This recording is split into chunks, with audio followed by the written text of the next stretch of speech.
Hello everyone, my name is Robin G. from Columbia University, and today I'll be discussing our work titled Acoustic Cavitation Dependent Immune Response to FUS-Induced Blood-Brain Barrier Opening.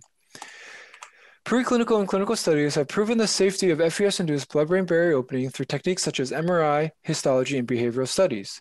The secondary response to opening the BBB, such as the inflammation response, has become of interest recently and has yet to be fully understood. Whether this inflammatory response has a positive or negative effect is up for debate. It seems that different levels of inflammatory response can be achieved by varying certain parameters such as the sonication pressure, treatment volume, and microbubble dosing. Furthermore, real-time cavitation monitoring has been able to be used to predict the BBB opening, volume, safety, and closing timeline. Therefore, the hypothesis of the study is that controlling the cavitation response can be used to dictate and control the type of inflammation and the duration of inflammation following FUS-induced BBB opening.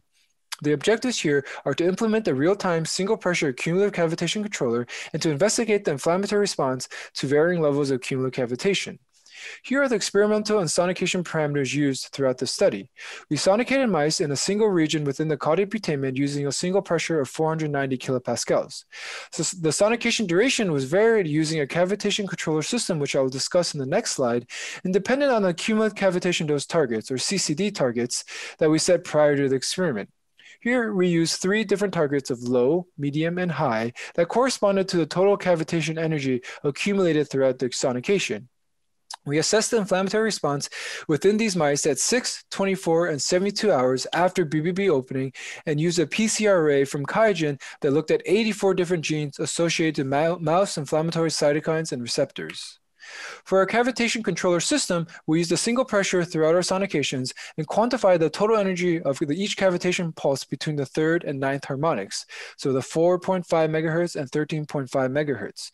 We would add each CD, or cavitation dose, to a running cumulative cavitation dose, or CCD, and continue sonicating until our current CCD would reach our CCD target of low, medium, or high that I mentioned in the prior slide. We would need to re-inject microbubbles if the current CD levels fell below 1 decibel relative to the baseline CD values when no microbubbles were present. Additionally, since we used a single pressure, our average harmonic, ultraharmonic, and broadband signals were consistent across all CD groups. As a result, our sonication relied heavily on microbubbles exhibiting stable cavitation only. Using a single pressure controller system, we were able to achieve high linear correlation of BBB opening volumes with the 3 CCD targets.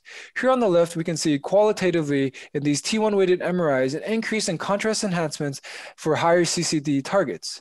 Quantitatively, we're able to achieve significantly different opening volumes across the 3 CCD targets, ranging from on average 11 millimeters cubed in the low CCD target group, all the way up to 47 millimeter cubed in the high CCD group target.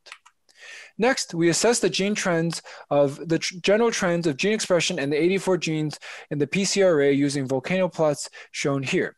Each row are the CCD targets of low, medium, and high, and each column are the time points of assessment of 6, 24, and 72 hours. Within each volcano plot, the red area represents significantly upregulated genes, and the blue area represents significantly downregulated genes.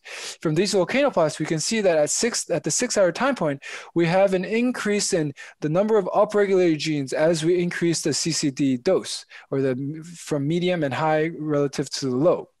However, by 24 hours in all 3 CCD targets, we have both an increase in up and down regulated genes, suggesting a peak in inflammatory response at 24 hours. And then by 72 hours, majority of these genes had returned back to baseline, showing that these expression levels by 72 hours had subsided and returned back to baseline. Next, using a heat map of only genes with significant expression changes, we can further appreciate the transient inflammatory response within the 3 CCD groups of low, medium, and high. Once again, gene expression peaked in all 3 groups at around 24 hours and then returned back to baseline by 72 hours. Furthermore, cavitation can dictate the response of certain pro and anti-inflammatory genes highlighted here, where we have a stronger expression of these genes in the higher cumulative cavitation dose groups. These results suggest that the potential of using cavitation controller system to be able to modulate specific genes of interest to activate or mitigate certain inflammatory pathways. So to conclude, linear correlation with BB opening was achieved versus the cavitation dose using a single pressure cumulative cavitation controller. Additionally, further levels of pro and anti-inflammatory gene expressions was achieved at higher CCD targets, with all of these genes peaking at around 24 hours.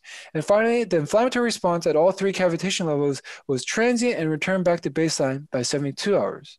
Future work includes performing RNA sequencing, which my colleague Alina has already begun and is presenting some of her RNA-seq work here at the symposium at a poster session within the BBB. Finally, we would also like to investigate specific inflammatory pathways and their potential association with Alzheimer's disease. I would like to acknowledge my funding sources here, my lab at Columbia, and you for your attention. Thank you.